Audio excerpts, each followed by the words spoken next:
নারায়ণগঞ্জ ও টাঙ্গিপাড়া রাজশাহীর সুনামধন্য পরিচালক আমাদের সবার প্রিয় শেখ আব্দুর রাজ্জাক বিন ইউসুফ, আমি মহতারামকে তার আলোচনা বিস্তার পেশ করার জন্য বিনীতভাবে অনুরোধ করছি।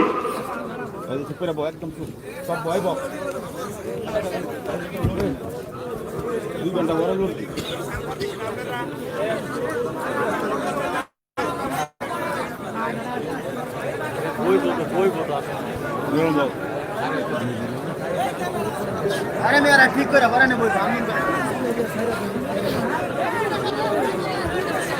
আসসালামু আলাইকুম ওয়া রাহমাতুল্লাহ।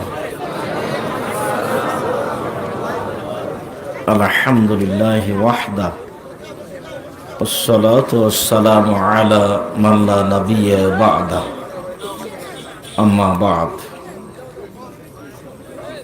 ফাআউযু বিল্লাহি মিনাশ শাইতানির রাজীম। وَإِذَا بُشِّرَ أَحَدُهُم بِالْأُنثَىٰ ظَلَّ وَجْهُهُ مُسْوَدًّا وَهُوَ كَظِيمٌ।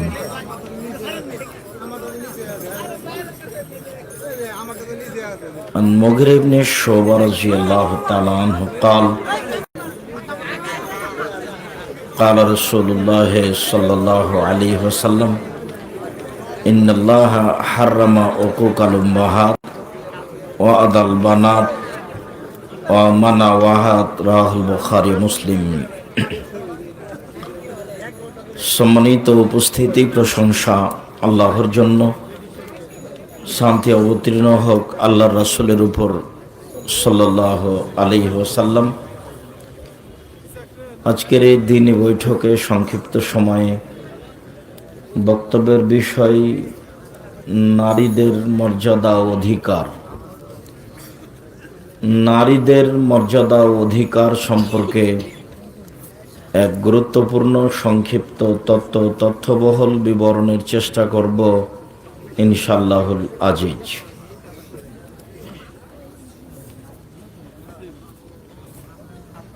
নারীদেরকে জাহেলিয়াতের যুগে ইসলাম আসার পূর্বের সময়ে মূল্যায়ন করা হয়নি। তাদেরকে পশু প্রাণীর মতো মনে করা হতো।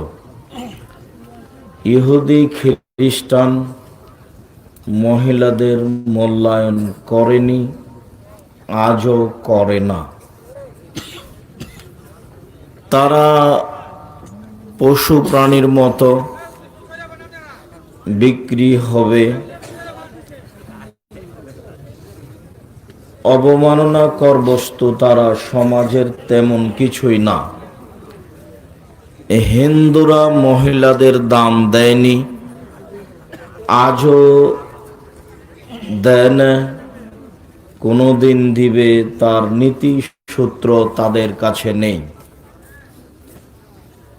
দু একটা আয়াত এবং হাদিস পেশ করলে বোঝা যাবে যে ইসলাম ছাড়া নারীদের কোনো মর্যাদা ছিল বা কোনো ধর্ম তাদের দাম মূল্যায়ন করেছে, এটা বোঝা যায় না। জাহেলিয়াতের যুগে তাদের অবস্থা আল্লাহ তাআলা উল্লেখ করেন। আল্লাহ তাআলা বলেন, ওয়াইদা বুশিরা আহাদুহুম বিল উনসা যাল্লা ওয়াজহুহু মুসওয়াদ্দান ওয়া হুয়া কাযীম। এই ছেলে, শরম পাও না? কথা বলো কি করে? আর এইখানে কি যারা দাঁড়িয়ে আছে তারা দাঁড়িয়ে থেকে যাবে? তুমি অত চিল্লাও কেন? এনে কি পাগল ছাগল বসে আছো? তোমার ইতস্তবোধ হয় না কেন? তোমার সাহস হলো কি করে? অত চিল্লাও কেন?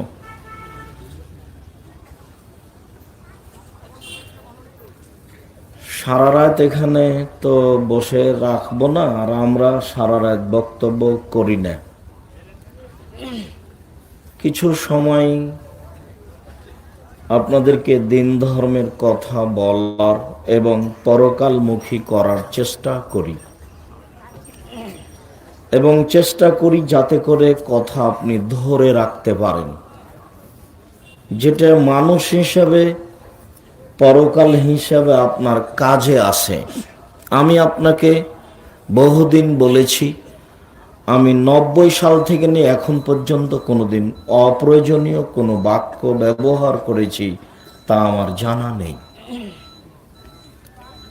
90 সাল থেকে নিয়ে এখন পর্যন্ত আমি কোনো মাযহাব বা কোনো ব্যক্তিকে নিন্দা করে কথা বলেছি তা আমার অবগতিতে নেই।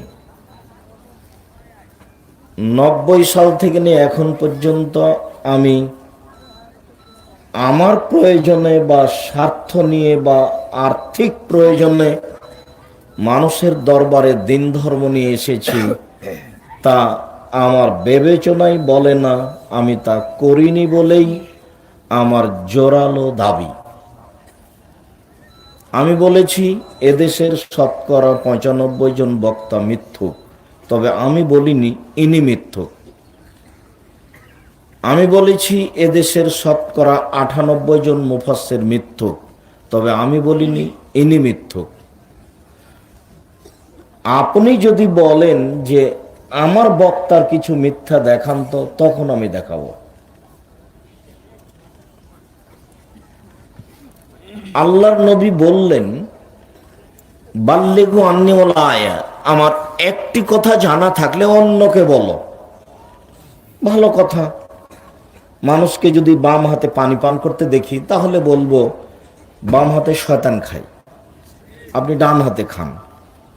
আমার একটা জানা আছে কথা, আমি জানিয়ে দিলাম।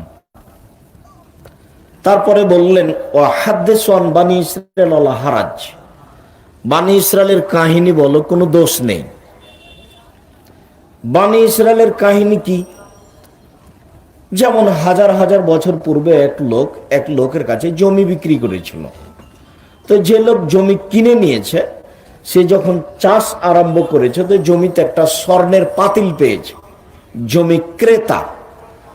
তো জমি ক্রেতা স্বর্ণের পাতিল নিয়ে জমি বিক্রেতার কাছে গিয়ে বলছে, খুব যাহাবা কামিন্নি ইন্নামা ইশতারাতু মিনকা লারদ ওয়া লাম আবতা মিনকা যাহাব, এই নেন আপনার স্বর্ণের পাতিল নেন, আমি আপনার কাছে জমি কিনে নিয়েছি, স্বর্ণের পাতিল কিনিনি।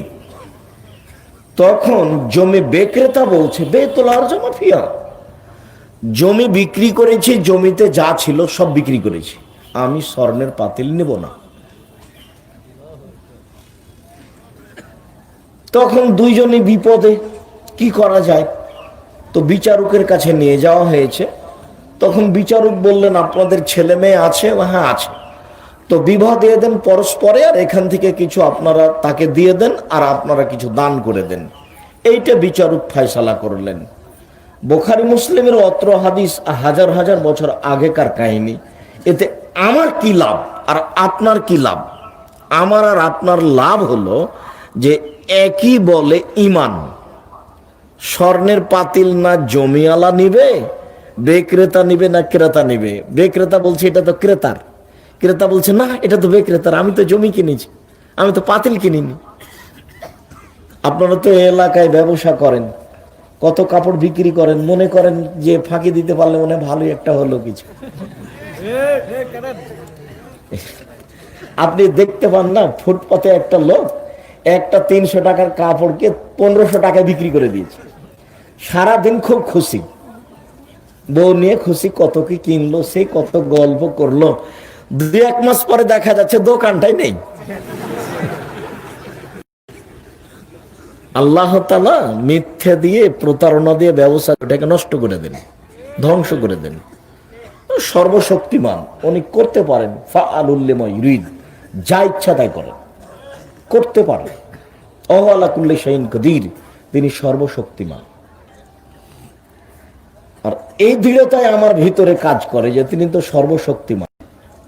আমি একজন নিঃস্ব মানুষ, জাতির সামনে বলেছি যে প্রতিষ্ঠান এখানে হবেই, তো এত টাকা তো আমি হিসাব করতে পারি না। ঢাকা জামিয়া সালাফিয়া বাইতুল হাম জামে মসজিদে অনুমান এখন খরচ 8 থেকে 10 কোটি টাকা চলছে। তো আমি রাজশাহী চাঁপাইনবাবগঞ্জের ভাষাতে কচুর পাতার পানি, কচুর পাতার পানি বুঝেন? পাতাটা যখন নড়ে তখন পানিটা খালি টলমল টলমল করে, তার মোর কোনই মূল্য নেই, এমনিতে পড়ে যাবে। তা আমি আব্দুর রাজ্জাক বিন ইউসুফ ব্যক্তিগত হতে হিসাবে আমি কিছুই করতে পারি না। না আমার কোনো সাংগঠনিক ক্ষমতা আছে, না আমার কোনো বংশগত ক্ষমতা আছে, না আমার কোনো সামাজিক ক্ষমতা আছে, আর না আমার কোনো বিদ্যা বুদ্ধি তেমন আছে, না আমি কোনো বড় ইনকাম করি। আমি কিছুই না, হিসাবে দেখি আমি কচুর পাতার পানি। জামিয়া সালাফিয়া ডাঙ্গিপাড়া পাওয়া রাজশাহীতে ছাত্র সংখ্যা এখন 1700, ছাত্রী সংখ্যা 850, শিক্ষক 51 জন, ওখানে শিক্ষিকা 31 জন। আর আপনার বাড়ির পাশে যেটা, সেটাতে ছাত্র হলো 650 জন আর ছাত্রী হলো 450। এখানে 17-18 বিঘা জমি আগে থেকেই আছে। আর এখন নভেম্বর ডিসেম্বর থেকে এখানে 550 শতক জমি কিনবো বলে সিদ্ধান্ত নিয়ে 250-300 শতক কিনে ফেলেছি আলহামদুলিল্লাহ। বাকি কিনা হবে ইনশাআল্লাহ, হবেই হবে। কিভাবে হবে তা আমি জানি না, হবে ইনশাআল্লাহ, নিশ্চিত হবে, হবেই হবে ইনশাআল্লাহ। হবে কিভাবে হবে সেটা আমিও বুঝি না, আমাকে জিজ্ঞাসা করলে এই কথার কোনো উত্তর নেই। আপনি জামিয়া সালাফিয়া ডাঙ্গিপাড়া পাওয়া রাজশাহীতে ঢোকলে আপনাকে মনে হবে যেন আমি কোথায় চলে আসলাম, মনে একটা অবাক মনে হবে। হিসাব নিকেশ করতে পারবেন এটা কিভাবে হয়। তার মানে উনি সর্বশক্তিমান, উনি সব কিছু পারেন, উনি সর্বশক্তিমান, উনি সব কিছু পারেন। সম্মানিত দিনী ভাই বোন, আমি ধর্ম নিয়ে আপনাকে কোনোদিন প্রতারণা দিচ্ছি, ফাঁকি দিচ্ছি, কষ্ট দিচ্ছি, এটা আমার মনে বলে না। যদিও এই যুগে এই সময়ে দিন সঠিকভাবে প্রচার করা খুবই কঠিন। আল্লাহ নবী বললেন, আমার একটি কথা জানা থাকলে অন্যকে বলো, বানি ইসরায়েলের কাহিনী বলো, কোনো দোষ নেই। এটাই হলো বানি ইসরায়েলের কাহিনী, যাতে কিছু উপকার আছে। আমাকে আর আপনাকে বানি ইসরায়েলের কাহিনী দিয়ে বুঝালেন যে লোকটা টাকা দিতে লেগে, আপনি 5000 টাকার কাপড় বিক্রি করেছেন, তো টাকা দিতে লেগে টাকা লাগতো 6000, কিন্তু চলে এসেছে আপনার কাছে 6500। তা আপনি মনে করলেন যে চুপ থেকে যাই, বলবো না, যাকে 500 টাকা অনেক টাকা। তো এইটা যেন আপনি না করেন, এই হাদিসে সেটা শিক্ষা দেওয়া হলো।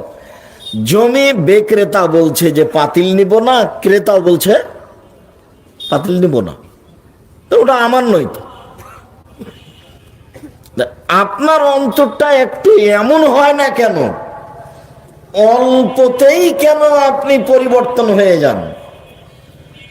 আব্দুল্লাহ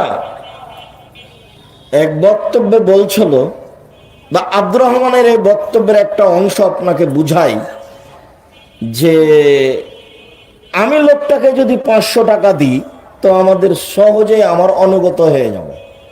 500 টাকা যদি দিই তাহলে বলবে যে কি করব বলেন, আপনি রাস্তা চিনেন না তো, গাড়িটা আপনাকে একবারে ভুলতা পর্যন্ত পৌঁছে দিয়ে আসবো, বলেন। 500 টাকা তো অনেক খুশি হয়ে গেছে। ওটাকে যে আমি দিলাম, ওটা দেখলো, কিন্তু আল্লাহ যেটা আমাকে দিচ্ছে সেটা তো আর আমি বুঝতে পারি না। এখন আমার বাড়িটা যদি আল্লাহ নিজে হাতে বলতেন, এই তোমাকে 5 তলা বাড়ি দিয়ে দিলাম নাও, তাহলে আমি বুঝতাম যে এটা আল্লাহ দিলেন। কিন্তু আমি তো নিজে পরিশ্রম করে করেছি, তখন তার আমি বুঝতে পারিনি যে এটা আল্লাহ দিয়েছেন, যার জন্য অত দাম দিতে পারি না। আমি এখানে পুরিন্দাতে কোটি টাকার ব্যবসা করি, কিন্তু আমি তো মনে করছি এটা পরিশ্রম করে করেছি, যার কারণে আমি বুঝতে পারি না যে কোটি টাকার ব্যবসা এটা আল্লাহর অনুগ্রহ, এটা আমি বুঝতে পারি না। কিন্তু এটা যদি আমাকে হঠাৎ করে আল্লাহ বলতেন, এই নাও আমি তোমাকে কোটি টাকার ব্যবস্থা দিয়ে দিলাম, তখনও বলতো এটা আমাকে ঠিকই আল্লাহ দিয়েছে। আল্লাহর অনুগ্রহ অনেক, কিন্তু বুঝতে পারি না।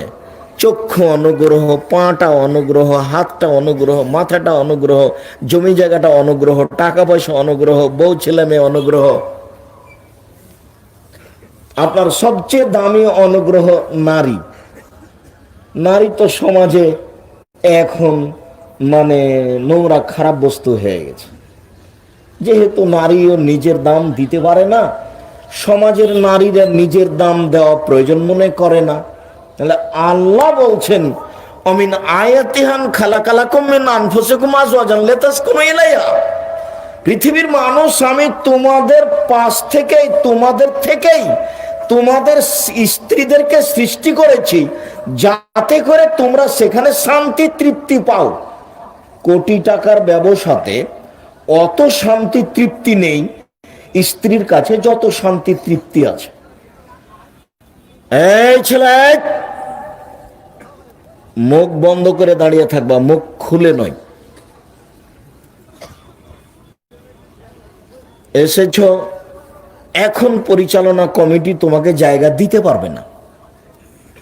এখন যদি বলো যে আমরা দাঁড়িয়ে আছি কষ্টে, খুব বেকায়দায় দাঁড়িয়ে আছি, আমাদের বসার ব্যবস্থা করে দেখছি, সেটা পারবে না। জায়গার তুলনায় উপস্থিতি অনেক বেশি। যেখানে হাজার হাজার মানুষ উপস্থিত হয়েছে সেখানে যদি মানুষ এই মুহূর্তে ভালো বসার জায়গা চায় তাহলে কি তারা ব্যবস্থা করতে পারবে? পারবে না। অতএব যে যেখানে আছেন যেভাবে সম্ভব কিছুক্ষণ অপেক্ষা করেন। আমি তো সারা রাত বক্তব্য দিই না, এই কথা নিয়েই কথা এসেছিল। কিছুক্ষণ আপনাকে গুরুত্বপূর্ণ কথা বলার চেষ্টা করি, আপনার কিছু না কিছু আমি উপকার করবই ইনশাআল্লাহ। বিমানবন্দরে আমি বসে আছি, তো একটা লোক এসে বলছে যে কথা একটু নরম করে বললে হয় না। প্রথম কথা এটাই, এই কথা একটু নরম করে বললে হয় না। সে নরম করে বললে হয় না, এই জন্যই তো সত্য। সে নরম করে বললেও তো পারেন, বলে তা আমি পারি, তবে এটা রাসূল সাল্লাল্লাহু আলাইহি ওয়াসাল্লামের আদর্শ নয়। যারা খুব কাছের মানুষ, মনে হতো যে পাশে থাকলে কাপড় চোপড় পরিষ্কার করে দিবে, তারা এখন সাথে নেই। সে লোকটা পাল্টা বলে ছাড়ে বক্তব্য দিলে খালি ধমকা, আমরা ওটা বক্তা নাকি?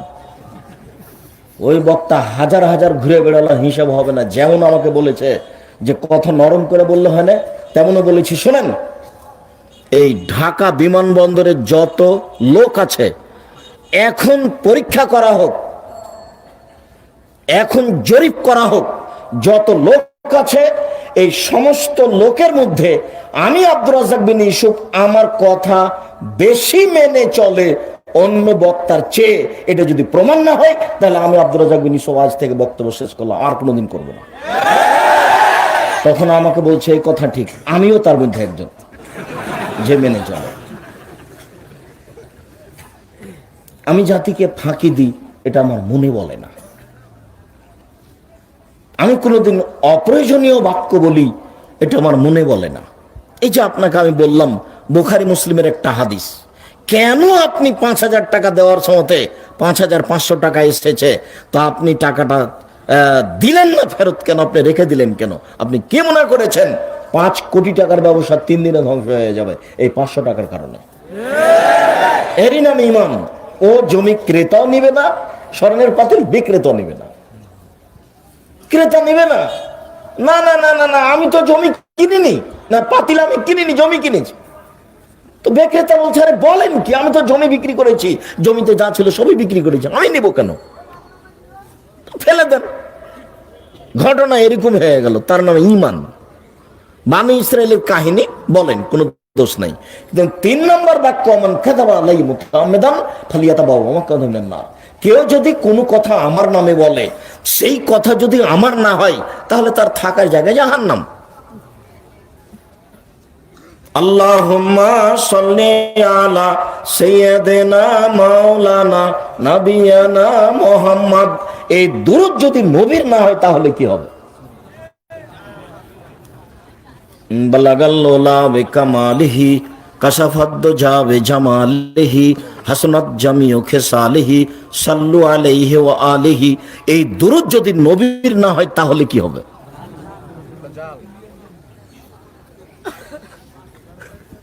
এক হোক বা সালাত কাজা করলে 80 হোক, বা এক ওয়াক্ত সালাত কাজা করলে 80 হোক, বা জাহান্নামে থাকতে হবে, এই কথা যদি নবীর না হয় তাহলে কি হবে? ধর্মের নামে যে আপনি বক্তব্য দিচ্ছেন ঘন্টার ঘন্টা, কি যে বললেন আপনি নিজেই জানেন না, কেসা কাহিনী বলে সব ধ্বংস করলেন জাতিকে। এসব কথা যদি নবীর না হয় তাহলে কি হবে? কবর দেওয়ার পরে আপনি চতুর্দিকে দাঁড়িয়ে সবাই মিলে হাত তুলে দোয়া করলেন।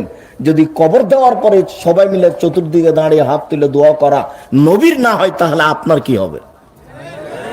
কবর দেওয়ার পরে যে আপনি খেজুরের ডাল পুঁতে দিলেন, এটা যদি নবীর না হয় তাহলে আপনার কি হবে? মানুষ অসুস্থ হয়েছে, তাই আপনি মসজিদে 5,000 টাকা দান করে দিলেন আর সব ইমামকে বললেন যে আমার বাপের জন্য দোয়া করেন। এই পদ্ধতি যদি নবীর না হয় তাহলে আপনার কি হবে? লোকটা মারা গেছে, অজু দিয়ে গোসল দিতে হবে, তা না করে আপনি পেট চেপে পেশাব পায়খানা বের করলেন। আপনি তাকে গোসল দেওয়ার পূর্বে নখ কাটলেন, গোপ ছোট করলেন, পরিষ্কার পরিচ্ছন্নতায় গেলেন। এইসব নীতি যদি নবীর না হয় তাহলে আপনার কি হবে?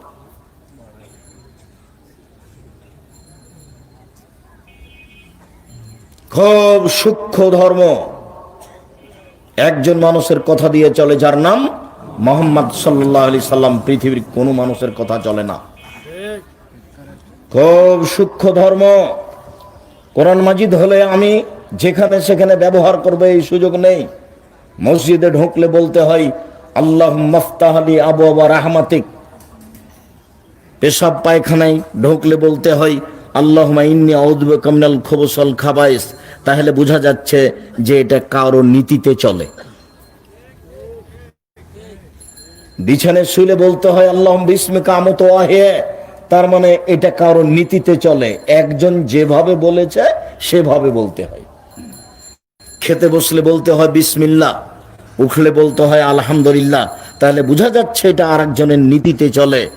ব্যক্তিগত স্বাধীনতা কারো নেই। যেইভাবে আছে সেইভাবে করতে হবে, তার নাম শরীয়ত। মেয়ের কাছে বিবাহ পড়ানো শরীয়তে নেই।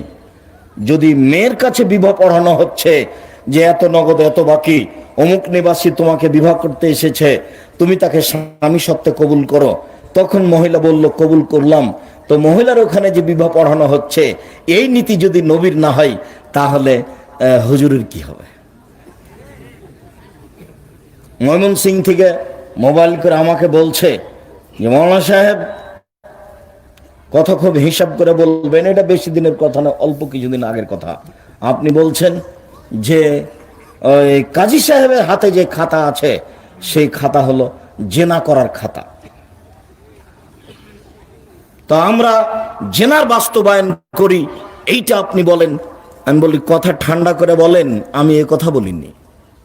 আমি বলেছি আপনার খাতা। ও এ কথা বলল যে আমাদের নাকি কাজী সাহেবের হাতে যে খাতা আছে এই খাতা নাকি টয়লেট পেপার হিসেবে ব্যবহার করার যোগ্য। পেশাব করার পরে পাতা ছিঁড়ে টিস্যু পেপার হিসেবে ব্যবহার করতে হবে। বলে জি হ্যাঁ, এটা আমি বলেছি। কেন? বিবাহের জন্য 2 জন সাক্ষী লাগে। আপনার খাতাতে কয়জন সাক্ষীর জায়গা আছে? 4 জন। 4 জন সাক্ষী লাগে জেনা প্রমাণ করতে। তো আমি বিবাহ করলাম, তো আমি কি জেনার ব্যবস্থা করলাম? সাক্ষী 4 জন কেন? দেখি কোন মায়ের বেটার জবাব দিতে পারে এই খাতা বাতিল করতে হবে, এটাই চূড়ান্ত। 24 ঘন্টার মধ্যে বাংলাদেশে যত কাজীর কাছে খাতা আছে সব খাতা ড্রেনে ফেলতে হবে, টয়লেট পেপার হিসেবে ব্যবহার করতে হবে, এটাই চূড়ান্ত। পৃথিবীর কোনো মানুষ কিয়ামত পর্যন্ত বৈধতা দেওয়ার কোনো সুযোগ নেই। খাতাতে 2 জন সাক্ষীর জায়গা করেই খাতা ছাপাতে হবে, এবং যারা এই কাজ করেছে জাতির সামনে তাদেরকে তওবা করতে হবে। কিয়ামত পর্যন্ত এই খাতা বৈধ হওয়ার কোনো পথ নেই। কিয়ামত পর্যন্ত কোনো মায়ের বেটার বৈধতার প্রমাণ দিতে পারবে না। রাসূল সাল্লাল্লাহু আলাইহি সাল্লাম বলেছেন লা নিকাহ ইল্লা বিওয়ালিন, বাপ ছাড়া বিবাহ হয় না। মুহাম্মদ সাল্লাল্লাহু আলাইহি সাল্লাম বলেছেন লা নিকাহ ইল্লা বিশাহিদাইনে, 2 জন সাক্ষী ছাড়া বিবাহ হয় না। বিবাহ হলে 2 জন সাক্ষী লাগে, খাতায় 4 জন সাক্ষী কেন? কেন হবে 4 জন সাক্ষী? তো রাসূল সাল্লাল্লাহু আলাইহি সাল্লাম বললেন আমার একটি কথা জানা থাকলে অন্যকে বলো, বানি ইসরায়েলের কাহিনী বলো, কেউ যদি কোনো কথা আমার নামে বলে, সেই কথা যদি আমার না হয় তাহলে তার থাকার জায়গা জাহান্নাম। এখন হুজুরের কি হবে? হুজুর যা বললেন সেগুলি কি আসলে আল্লাহর নবীর বললেন? হুজুরের জাহান্নামে যাওয়া সহজ, আপনার জাহান্নামে যাওয়া সহজ নয়। কেননা আপনি ধর্ম বিক্রি করতে আসেননি, হুজুর ধর্ম বিক্রি করতে এসেছে, এ কথাই ঠিক। শুনুন,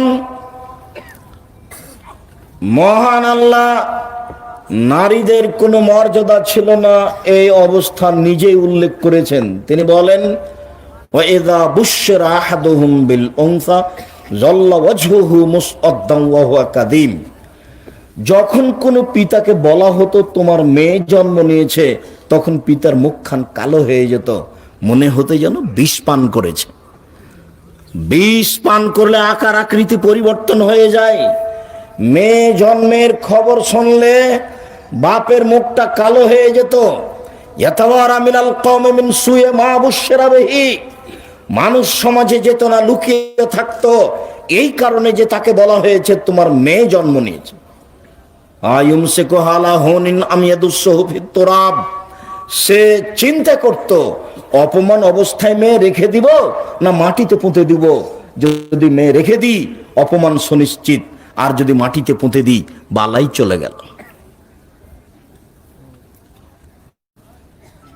তাদের ভালোবাসা ছিল না এ কথা নয়, মেয়ের উপরে তাদের অনেক অনেক ভালোবাসা ছিল। জাহেলিয়াত এত জটিল জিনিস, পরিস্থিতি সামাজিকতা এত কঠিন জিনিস। সামাজিকতা পরিস্থিতি তাদেরকে মেয়েদেরকে মাটিতে পুঁতে দিতে বাধ্য করেছিল। তাই কথা প্রসঙ্গে বলা আছে,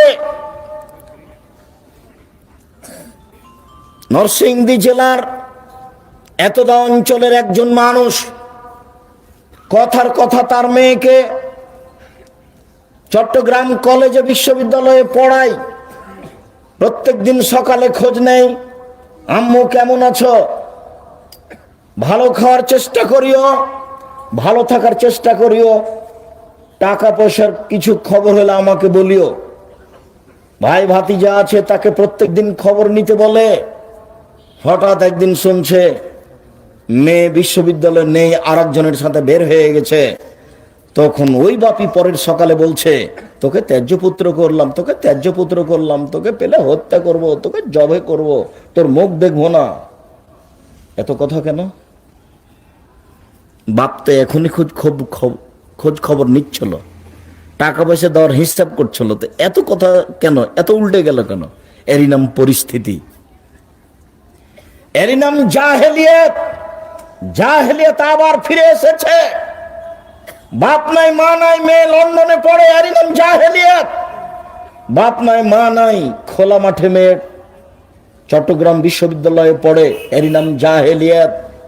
স্বামী নাই, ছেলে নাই, মেয়ে নাই, এখানে আপনার হাজারো মেয়ে বসে আছে, নিজে বাজারে যাই, এরই নাম জাহেলিয়াত। ফ্যাশন বোরকা পরে আছে এখন, অথচ কতদিন বলেছি ফ্যাশন বোরকা কেন? তোমার বাপ তোমাকে দেখে না, তোমার স্বামী তোমাকে দেখে না, ফ্যাশন বোরকা কেন? ঢিলা ঢালা পরবা। বোরখা দেখিয়ে তোমাকে ঢং দেখাতে হবে কেন? বোরখা দিয়ে তোমাকে রং দেখাতে হবে কেন? বোরখা পরবা ঢিলা ঢালা, এই ফ্যাশন বোরকা কেন? এটা কেন? তার মানে এটাই জাহেলিয়াত। কই আমাদের তো বাজারে না গেলে চলে, তা আপনার চলে না কেন? আমাদের বাড়িতে তো কোনোদিন হাটে বাজারে যায়নি, তা আমাদের সংসার চলছে তো। আপনার বউ বাজারে যায় কেন? এখানে যত মেয়ে বসে আছে তার অনেকেই বাজারে যাওয়া অভ্যাসী আছে।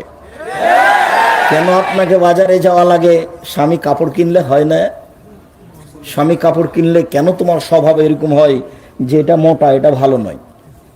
মোটা কেনুক আর চিকন কেনুক আর যা কেনুক, যেটা কিনে নিয়ে এসেছে স্বামী, সেটার উপরে তুমি বলবে আলহামদুলিল্লাহ। আপনার কাছে যেটা ভালো আমার কাছে সেটা ভালো। আপনার সুবিধায় আমার সুবিধা, আপনার খুশিতেই আমার খুশি। আমি ব্যক্তিগতভাবে খুশি আনন্দ আপনার সামনে প্রকাশ করে আপনার সংসারে অশান্তি আনতে রাজি নই।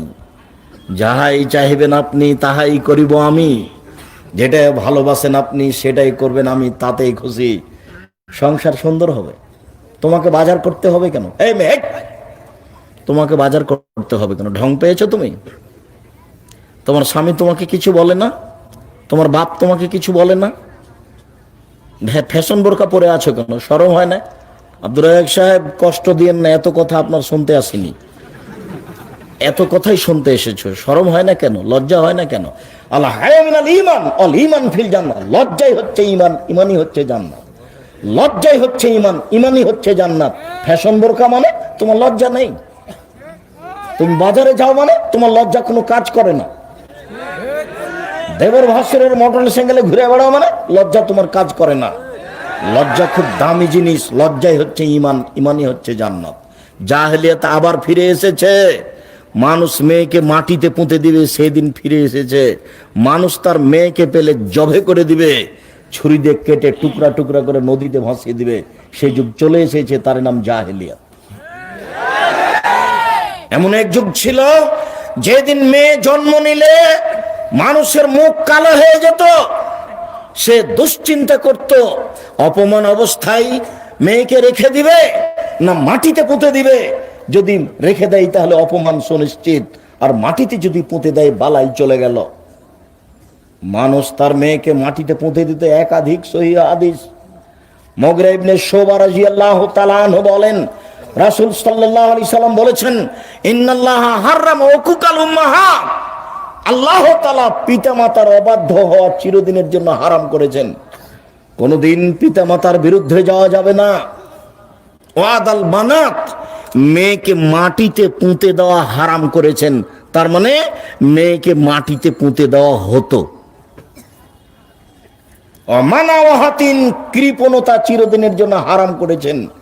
কৃপণ হবেন না কোনোদিন। জামিয়া সালাফিয়াতে দান না করলেও আশেপাশে তো প্রতিষ্ঠান আছে। ও তো আপনাকে দীর্ঘদিন থেকে বলে আসছি, আপনি জামিয়া সালাফিয়াতে টাকা দিলেও ওই প্রতিষ্ঠান বড় হয়ে গড়বে, না দিলেও গড়বে। বড় ইনশাল্লাহ। না দিয়ে মনটা ছোট করিয়েন না। আপনি তো বলতে পারবেন না যে আমি গেছিলাম, আপনি তো বলতে পারবেন না যে আমি 10 টাকা দিয়েছি, না দিয়ে তো বলতে পারবেন না। অথচ 10-এর পয়সা দিয়ে চলছে। এত কিছু ব্যবস্থাতে আমি জানি না কিভাবে চলছে, কে দিচ্ছে, এরকম হিসাব নিকাশ আমার কাছে তেমন নেই কিছু। শুনুন সম্মানিত দিনী ভাই বোন, অত্র বুখারী মুসলিমের হাদিসের একটি শেষ বাক্য আছে, কৃপণতা চিরদিনের জন্য হারাম। রাসূল সাল্লাল্লাহু আলাইহি সাল্লাম দিন রাত পরিত্রাণ চাইতে একটা কাজ থেকে, সেটা হলো আউযু বিকা মিনাল বখল। আল্লাহ তোমার কাছে আমি কৃপণতা থেকে বাঁচতে চাই। আল্লাহ তোমার কাছে আমি কৃপণতা থেকে বাঁচতে চাই। আল্লাহ তোমার কাছে আমি কৃপণতা থেকে বাঁচতে চাই। রাসূল সাল্লাল্লাহু আলাইহি ওয়াসাল্লাম বলছেন, 3 শ্রেণীর মানুষ ধ্বংস হবেই। 3 শ্রেণীর মানুষ ধ্বংস হবেই। 3 শ্রেণীর মানুষ ধ্বংস হবেই। তার এক শ্রেণীর মানুষ হচ্ছে যে কৃপণতা থেকে নিজের উপরে প্রাধান্য দিয়েছে, সে ধ্বংস হবেই। অত্যাকু সোহা, তোমরা কৃপণতা থেকে বেঁচে থাকো। কৃপণতা তোমাকে ধ্বংস করবে। কৃপণতা চিরদিনের জন্য হারাম। জীবনে বেঁচে থাকার জন্য, সফলতার জন্য মাঝে মধ্যে 10 টাকা, 5 টাকা, 20 টাকা, 500 টাকা দান করার একটা পথ বের করবেন। বৈধ জায়গাতে দান করার চেষ্টা করবেন। ফকির মিসকিন খুঁজে বের করবেন। আপনাকে বলা হয়েছে বহুদিন, রাসূল সাল্লাল্লাহু আলাইহি সাল্লামকে জিজ্ঞাসা করা হয়েছিল মানুষের জীবনে সবচেয়ে ভালো কাজ কি? তখন রাসূল সাল্লাল্লাহু আলাইহি সাল্লাম উত্তরে বললেন, মানুষের জীবনে সবচেয়ে ভালো কাজ হচ্ছে দুস্থ গরিব ফকির মিসকিনকে খেতে দেওয়া। তার জন্য তো আপনাকে বলা আছে যে আপনার স্ত্রীর স্বভাব হতে হবে আপনার মায়ের মতো। তাছাড়া আপনি ফকির মিসকিনকে খেতে দিতে পারবেন না। আপনার মা 16 জন মানুষের ভাত রান্না করতে ঢেঁকিতে ধান ভেঙে। শুনুন, আপনারা হচ্ছেন 10 ভাই বোন। আপনার বাপ মা 2 জন, 12 জন। আপনাদের বাড়িতে ছিল 2 জন কিষান কামলা, 14 জন, আর আপনার বাপ মসজিদ থেকে 2 জন ফকির ধরে নিয়ে এসেছেন রাতে। মোট কতজন হলো? 16 জন। 16 জন মানুষের ভাত রান্না করতেন আপনার মা, ঢেঁকিতে ধান ভেঙে, ভারী হয়নি। আর আপনার বউ এখন যেখানে থাকে সেখানে গ্যাসের চুলা আছে, ফ্রিজে তরি তরকারি আছে। আপনি রাত 12টা 1টার সময় আমাকে নিয়ে গিয়ে বলছেন মেহমান আছে একটু উঠো, তাহলে সে নাকশিটকে নিয়ে দিয়ে বলে হোটেল থেকে খাওয়িয়ে নিয়ে আসতে পারোনি? আমি বউ তালাক দিতে আদেশ করিনি, তবে